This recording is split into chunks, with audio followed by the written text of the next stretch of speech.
La semana pasada fue el Día Mundial del Asma. El tema fue descubriendo los aspectos erróneos del asma.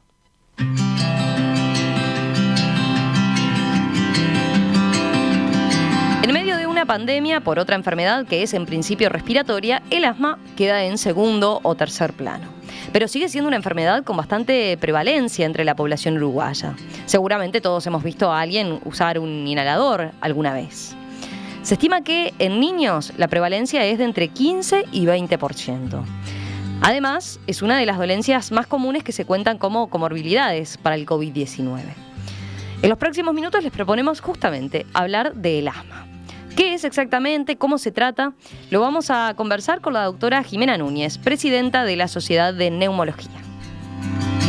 Doctora Núñez, ¿qué tal? Buen día, un gusto saludarla. Buen día a todos. Para mí también es un gusto compartir estos minutos con ustedes. Vayamos a algo bien simple, digamos, ¿no? Con una pregunta bien básica. ¿Qué es el asma? ¿Qué significa ser asmático?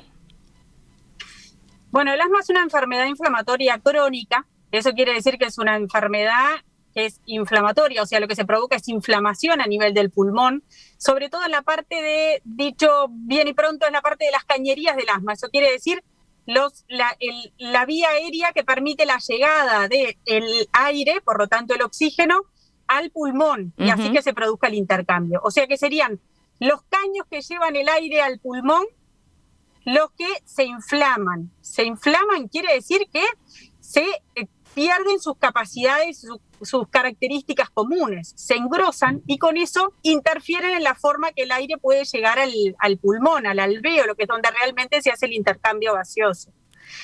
¿Qué quiere decir que sea inflamatoria crónica? Ahí ya nos vamos metiendo en el tema que nos convoca en esta jornada. Inflamatoria y crónica. Crónica quiere decir que habitualmente no nos curamos de esta enfermedad, sino que esta enfermedad pasa por periodos donde es más sintomática y otros menos sintomática. O sea, periodos en los que necesitamos concentrarnos más en la enfermedad y otros en los que pasa de una forma más indolente. Hay personas que creen que se curan del asma cuando en realidad lo que pasa es que pasan por una fase más indolente y después en algún momento de la vida puede volver a surgir. Bien, eso es interesante y seguramente volvamos sobre eso. Ahora, básicamente lo que provoca es entonces dificultad para respirar. A ver, todos hemos visto típico de alguien con asma es que diga eso, que siente como que se le cierra el pecho, ¿no?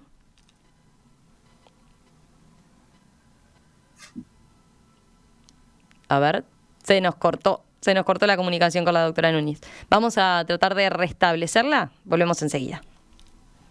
A partir de los 25 años, nuestro cuerpo produce menos colágeno, causando el debilitamiento de uñas, cabello, huesos, articulaciones y provocando el envejecimiento de la piel. El colágeno hidrolizado de la línea MG Nutrición de Matías González es el suplemento natural que aporta lo necesario para revertir este efecto y te sientas cada día mejor. Empezá a tomarlo todas las mañanas y vas a notar la diferencia. Disponible en nuestros locales de Centro y Pocitos o en matiasgonzalez.com. Matías González, tu belleza natural. Ideal para la vuelta a casa, en la radio o en el celular, desde las 6 de la tarde, en Perspectiva PM.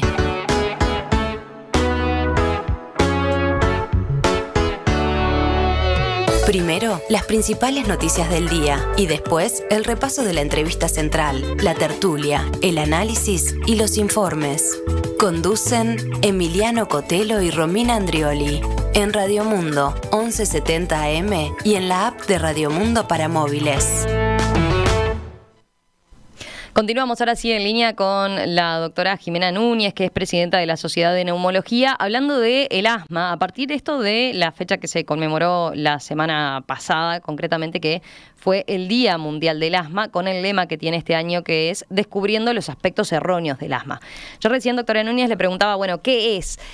Fue bien gráfica con esa explicación, ¿no? Es como un problemita en la tubería, digamos, que hace que llegue el oxígeno perdón, que hace pasar el aire, ¿verdad?, a los pulmones. Básicamente yo decía, esto lo que provoca son dificultades para respirar. Estamos acostumbrados a escuchar mucho eso de que al asmático se le cierra el pecho. ¿Es así efectivamente? ¿Es eso lo que siente?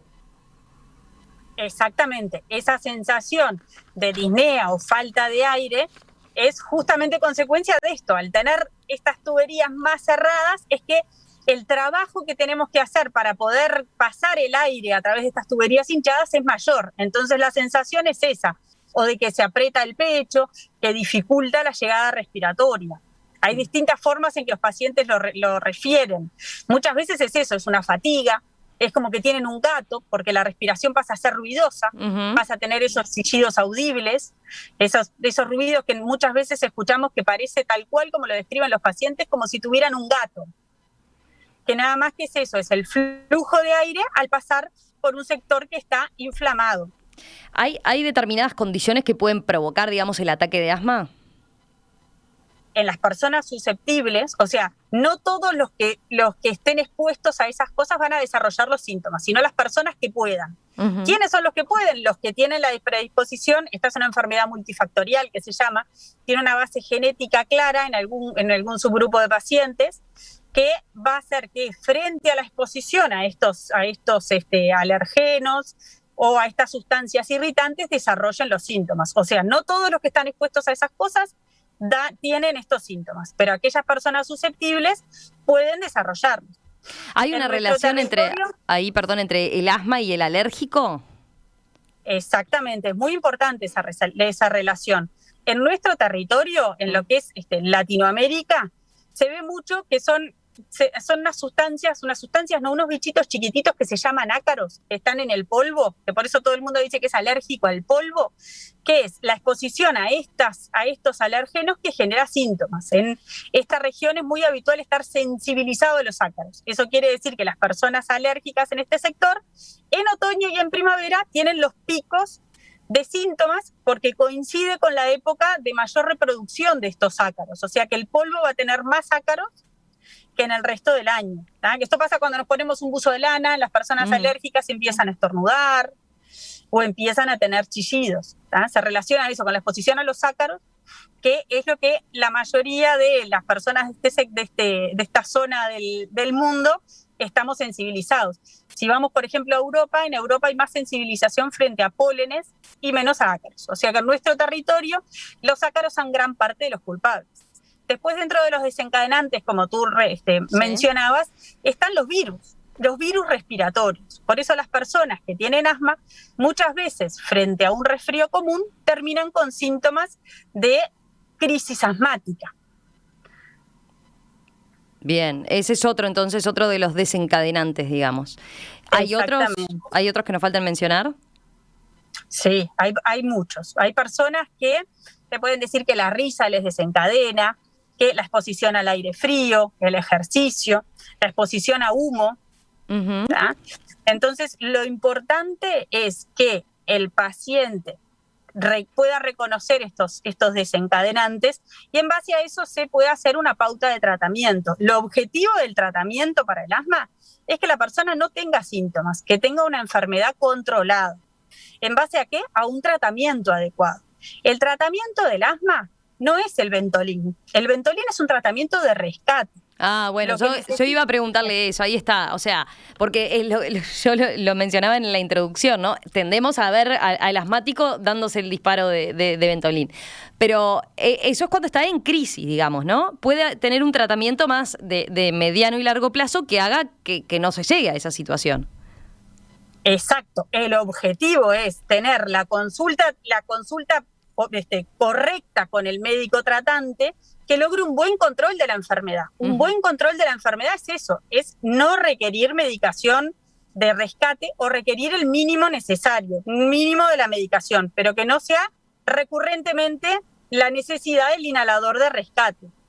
Entonces, ¿qué quiere decir el tratamiento de base? Este tratamiento que los asmáticos le llaman el preventivo, que no quiere decir otra cosa. Muchas veces es minimizado esto, estoy con el preventivo. Los preventivos son habitualmente medicación que tienen glucocorticoides, que tienen una medicación que es antiinflamatoria. O sea, con eso queremos decir que estamos justamente tratando la inflamación bronquial esta que nombrábamos al principio. Entonces, por eso es importante mantenerlos y usarlos todos los días, que sea una medicación de uso continuo, a la que nosotros, ante la necesidad, le agregamos la medicación de rescate, como es el salbutamol. Bien. Siguiendo con el tema de las causas, a ver, tiendo a pensar, y por lo que yo mencionaba recién, la prevalencia de los niños, la prevalencia del asma en los niños es muy alta, ¿no? Me llamó la atención, entre 15 y 20%. ¿Esto qué quiere decir? Que esos niños que tienen un episodio asmático o que efectivamente se les diagnostica con asma, ¿van a ser adultos con asma o hay posibilidad de que eso no se dé a futuro?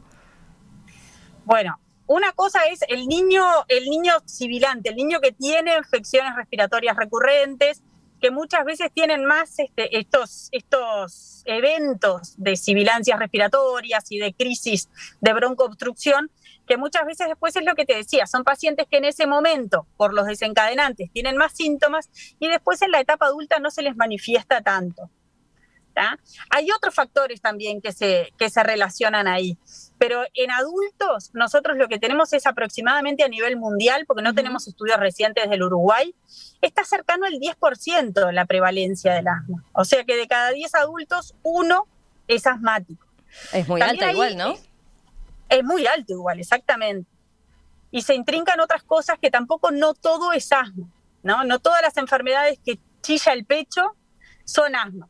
Por eso es importante que se acerquen a un profesional que los pueda ayudar y orientar y según la orientación solicitar los estudios pertinentes y según eso orientar el tratamiento. Estaba repasando, a ver, entonces con el tratamiento ya dijimos, ¿no? El tratamiento más habitual, el tratamiento de rescate en todo caso, pero para esa serie de episodios. ¿Hay algo que pueda hacer? Hay determinantes, ¿no? Que señalaba recién. Hay que conocer, usted decía, las determinantes para tratar de cada asmático saber, ¿no? Qué es lo que le provoca la crisis y tratar de evitar esos factores. Pero, por ejemplo, hoy por hoy, ¿los asmáticos pueden hacer habitualmente deporte, por ejemplo? Claro que sí. El objetivo es que no solo pueden, sino que tienen que hacer deporte. Ayuda. Como parte de la buena, exactamente, de la salud general y respiratoria. ¿Ah? Para eso hay que tener un buen control de la enfermedad, porque si no es un limitante muy claro. El tratar de hacer ejercicio, la persona que no tiene la enfermedad controlada va a sentir la limitación, va a sentir la falta de aire, va a tener exacerbaciones. Entonces, por eso se busca que la enfermedad esté controlada. Otro factor más para ir a consulta, porque hay pacientes que solamente desencadenan los síntomas frente al ejercicio físico. Entonces son pacientes que necesitan un abordaje terapéutico un poquito diferente que el resto, pero que también tenemos una opción terapéutica para que puedan hacer ejercicio. Bien, es importante eso. Insiste en el concepto de consultar al médico, teniendo en cuenta que es ese 10% de los adultos que es asmático. ¿Efectivamente ustedes logran detectar ese 10% o hay muchos adultos que son asmáticos y que no lo saben? Bueno, eso no te lo puedo contestar porque no tenemos estudios nacionales que nos digan cuál es la prevalencia actual del asma. Pero yo te digo, ¿cuántos tenemos detectados de eso? Eso no te lo puedo responder con certeza. Lo que sí te puedo decir es que hay gente que está acostumbrado a sus síntomas y que lleva toda la vida luchando con eso y usando solo el salbutamol sin tener un diagnóstico. Ah, bien. Es importante que, claro, que se acerquen para encontrar un tratamiento que les mejore la calidad de vida. Claro, exacto. Vayamos ahora sí al contexto, ¿no? Al contexto de pandemia. Hablemos del COVID y el asma, que se menciona habitualmente como una de las comorbilidades, ¿no? Me refiero al asma. Es de las comorbilidades capaz que hemos escuchado entre las de más frecuencia, ¿no? ¿Qué reacción se genera en el cuerpo con ambas patologías? ¿Qué pasa en el caso de un COVID positivo que es asmático? ¿Se ha podido pasar en limpio la relación? ¿Se sabe cómo opera ambos factores en el cuerpo? Bueno, ahí tenemos novedades buenas. Nosotros al principio de la pandemia, como todo el resto de los médicos, nos preocupamos mucho por cómo les iba a ir a nuestros pacientes, pensando que, como siempre, los enfermos respiratorios con las enfermedades respiratorias les va mucho peor que al resto. Nos llamaba la atención con los primeros reportes que no los veíamos que encabezaban los listados de mortalidad y de afectación. que no estaban dentro de los grupos de mayor riesgo, sí estaban los hipertensos, los obesos, pero faltaba el lugar que nosotros pensábamos que iba a tener los pacientes con EPOC o los pacientes con asma. Con el tiempo eso se fue confirmando. O sea, solo el tener asma o EPOC no implica más riesgo de agarrarse el COVID. Lo que sí implica, como el resto de las infecciones respiratorias, es que probablemente se les desencadene una crisis, pero no están encabezando los grupos de mortalidad, que es lo que nos afecta más con esta pandemia. Por ahí vienen las buenas noticias en todo caso.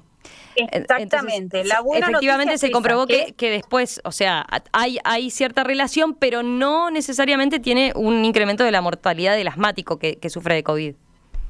Exactamente. Sí se requiere de un tratamiento especial dentro de lo que es el tratamiento que se le aplica al paciente COVID. Se requiere, y es importante que eso exhortemos a los pacientes, que el paciente esté tratado, porque en los pacientes que están en tratamiento se ve todavía que tienen mejor respuesta en lo respiratorio que los que no están recibiendo su tratamiento. Por eso es importante hacer hincapié en que los pacientes deben mantener su tratamiento de base. Estoy pensando... podemos pensar en el tratamiento del paciente COVID que está internado, pero claro, hay mucho que se sigue ambulatorio, que es en casa, que está pasando la enfermedad. Si no hay complicaciones, no hay mayor riesgo. Entonces ahí es donde ustedes también ponen el foco, ¿no? De que habría que consultar con el médico tratante habitualmente también. ¿Cómo se maneja el cuadro con ambas cosas? No, por eso, todos los pacientes COVID tienen algún plan de seguimiento, tienen que mantenerse con los canales habituales. Si es necesario hacer alguna consulta más oportuna en puerta de emergencia. Bien, bueno, eso ni que hablar, pero pensaba con el médico que habitualmente trata con uno, con el neumólogo que habitualmente con el que uno consulta, ¿no?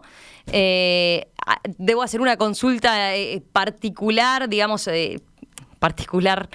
Quizás no es el término. Debo justamente asegurarme de seguir el tratamiento con ese médico y seguir consultándolo a él para que esté al tanto de que tengo ambas patologías, por ejemplo.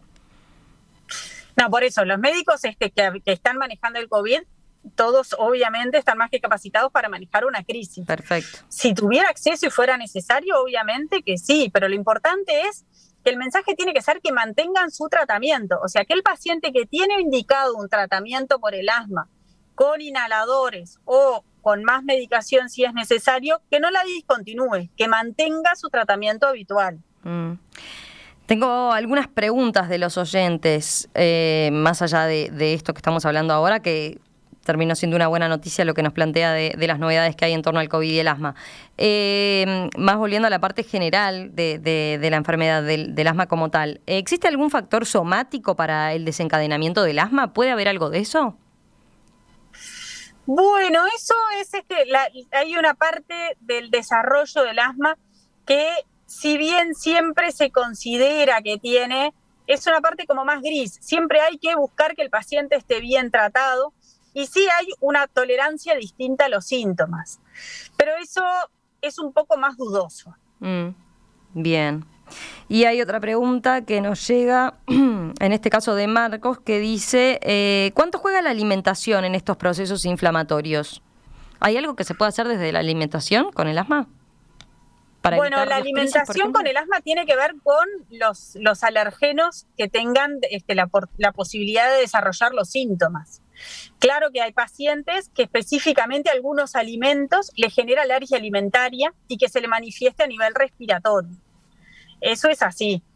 Hay distintos alergenos alimentarios que pueden desencadenar inflamación a nivel respiratorio. Bien. Hay otra pregunta que tiene que ver con el tema asma y COVID, que es, ¿se ha buscado priorizar a los asmáticos en la vacunación? ¿Se les ha dado alguna prioridad? Bueno, eso el Ministerio puso pautas muy claras de cómo se podía, cómo era la pauta de vacunación, ¿no? Que lo hicieron por rangos etarios. Y bueno, nosotros hicimos una consulta inicial que nos informaron que se iba a respetar el rango etario, y así fue como se dio la vacunación. Eso nosotros no tenemos influencia en eso. Eso es una decisión ministerial que buscaba proteger a las personas que están dentro de los grupos de riesgo en cuanto a la enfermedad del COVID. Claro. Sí, supongo que la pregunta iba por el lado de que, bueno, los diabéticos ahora se ha hecho como una lista especial, ¿no? Las embarazadas ahora también, las personas que que reciben diálisis o que están que recibieron un trasplante y demás, han sido priorizados, digamos, pero por ahora los asmáticos no aparecen con una lista diferente, ¿no? A lo que es el conjunto de la población. No, en todo esto que tú comunicaste son grupos en los que se ha demostrado mayor riesgo, que si contraen la enfermedad tienen más riesgo de mortalidad generalmente. Bien, y teniendo en cuenta eso que trasplantados, claro. Perdón. No, que teniendo en cuenta esto que usted señalaba, que no necesariamente el paciente asmático que contrae COVID tiene mayor mortalidad, entonces puede ser esa una de las explicaciones de por qué no se lo ha priorizado, digamos, a este grupo. Claro. Aunque también está eso de que cualquier enfermedad respiratoria en algún grupo de asmáticos, algún subgrupo muy pequeño de asmáticos, puede desencadenar crisis graves. O sea, una cosa no quita la otra. Claro. Pero lo que sí recomendamos desde la sociedad es la vacunación del paciente y de toda su familia apenas esto sea posible, ¿no? De que se inscriban en las listas los que aún no lo han hecho y que reciban la vacuna que les toque cuando les toque. Doctora Jimena Núñez, presidenta de la Sociedad de Neumología, gracias por estos minutos esta mañana aquí en Perspectiva. Muchas gracias a ustedes.